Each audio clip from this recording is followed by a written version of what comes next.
நீ சொன்னீனா, அல்லேலூயா, உனக்கு உதவி செய்யத்தான் ஏசப்பா கூட இருக்கிறார். அல்லேலூயா. அதுக்கு தான் இடைவிடாம ஜெபம் பண்றோம். ஜெபம் பண்ணி ஜெபம் பண்ணி ஜெபம் பண்ணி இந்த பிசாசு சாகர வரைக்கும் நீ துரத்தி கொண்டே இருக்கணும். துரத்தி கொண்டே இருக்கணும். இயேசு கூட இருந்தவனே பிசாசு மாத்திட்டான். அல்லேலூயா. கர்த்தருக்கு ஸ்தோத்திரம். அதுக்கு தான் இடைவிடாமல் ஜெபம் பண்ணுங்கள். ஆராதனை கூடி வருகிறதை விட்டு விடாதீர்கள். சபை கூடி வருவதை விட்டு விடாதீர்கள். உபவாசம் பண்ணி ஜெபம் பண்ணுங்கள். வேதத்தை வாசியுங்கள்.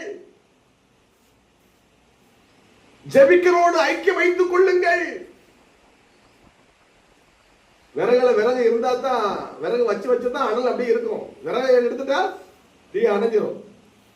அதான் ஜெபத்தை விடக்கூடாது. ஐக்கியத்தை விட, கிறிஸ்தவ ஐக்கியத்தை விடக்கூடாது. யாரோட ஐக்கியம்? ஜெபிக்கிறவங்களோட ஐக்கியம், உண்மை உள்ளவங்களோட ஐக்கியம், சத்தியத்தில் நடத்தவங்களோட ஐக்கியம். இன்னும் தெளிவா சொன்னா யோவான் 14 ஏசப்பா சொல்றாரு, ஏசப்பா சொல்றாரு, சிலுவையில் அடிப்பாங்க, நான் உங்களை விட்டு போயிருவேன், பரலோகத்துக்கு போயிருவேன் சொல்லும்போது சீசர் ரொம்ப வேதனைப்படுறாங்க, துக்கப்படுறாங்க. அப்பதான் யோவான் 14 அவர் சொல்றாரு, கர்த்தருக்கு ஸ்தோத்திரம், என்னை அவர் சிலுவையில் அடித்த பிறகு திருப்பி உயிரோட எழுந்து வந்தால அதை அவர் சொல்றாரு பாருங்க.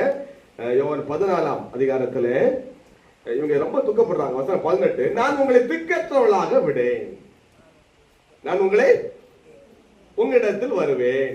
19, இன்னும் கொஞ்ச காலத்திலே உலகம் என்னை காணாது, நீங்களோ என்னை காண்பீர்கள், நான் பிழைக்கிறபடியினால் நீங்களும். அது எப்படி? இயேசு சிலுவையில் அடித்த பிறகு செத்துருவாரு. அல்லேலூயா. ஆனா செத்த பிறகு வருவேங்கிறாரு. எப்படின்னா, உங்களை அனாதையா நான் விட்டு போக மாட்டேன், மறுபடியும் உங்க இடத்துல வருவேன். அல்லேலூயா. இன்னும் கொஞ்ச காலம் பாருங்க, உலகம் என்னை காணாது, நீங்களோ என்னை காண்பீர்கள், நான் பிழைக்கிறபடியால் நீங்களும் பிழைப்பீர்கள். உலகம்னா யாரு?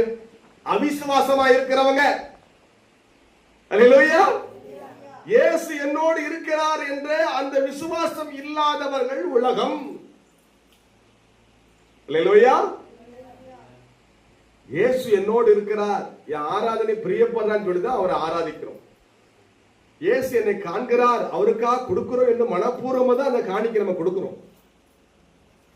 அந்த விசுவாசத்துல தான் காணிக்கை கொடுக்கிறோம், அந்த விசுவாசத்தை அவர் ஆராதிக்கிறோம். அந்த ஏசப்பா என்னோடு இருக்கிறார், அந்த விசுவாசத்துல பயபக்தியா உட்கார்ந்து அவருடைய வார்த்தையை நம்ம கேட்கிறோம். அல்லேலூயா.